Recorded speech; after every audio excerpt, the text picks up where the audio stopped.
Il est également courant de répondre aux arguments théologiques par une approche athéiste des lacunes.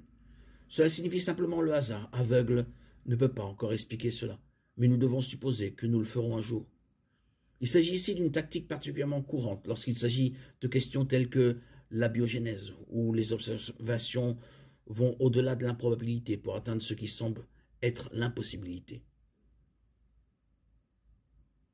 Les arguments téléologiques sont utiles, mais pas logiquement absolus. Si l'on considère ces arguments dans le contexte de l'observation humaine normale, ils prennent grande force. En fait, la longueur avec laquelle certaines personnes critiquent ou rejettent leurs valeurs reconnaissent souvent que la biologie et la nature semblent avoir été conçues par une puissance supérieure. La seule justification donnée pour conduire le contraire est la préférence, c'est-à-dire que l'existence de Dieu ou de toute influence divine doit être réfutée à tout prix. Cela ressemble beaucoup à un joueur de poker qui dirait « Il semble fortement que je triche, alors assurez-vous de supposer que ce n'est pas le cas. » Pour ceux qui n'ont pas ce parti pris, la probabilité et le bon sens donnent du poids à la valeur des arguments théologiques. Les arguments de mauvaise conception sont étroitement liés. Lorsqu'un défaut perçu est présenté comme une preuve de la qualité inférieure du concepteur, logiquement, cela ne contredit pas la théologie. L'intention est l'intention, même si elle est faillible. De tels arguments sont également généralement superficiels.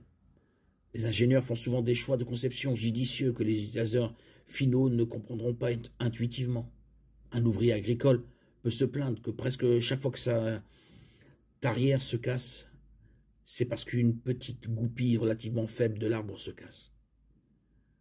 Comme il a remplacé cette goupille plusieurs fois, il peut penser qu'elle devrait être renforcée. Mais ce que l'ouvrier rejette comme une mauvaise conception est un choix délibéré du concepteur. Une goupille de cisaillement est facile à remplacer. Elle est censée se casser avant que des contraintes excessives ne détruisent des pièces plus coûteuses de la tarière. Ce que l'ouvrier agricole considère comme un défaut est une caractéristique qui lui évite des complications encore plus graves. Les plaintes concernant les organes vestigiaux et la conception mal comprise du corps humain entrent dans cette catégorie d'erreurs.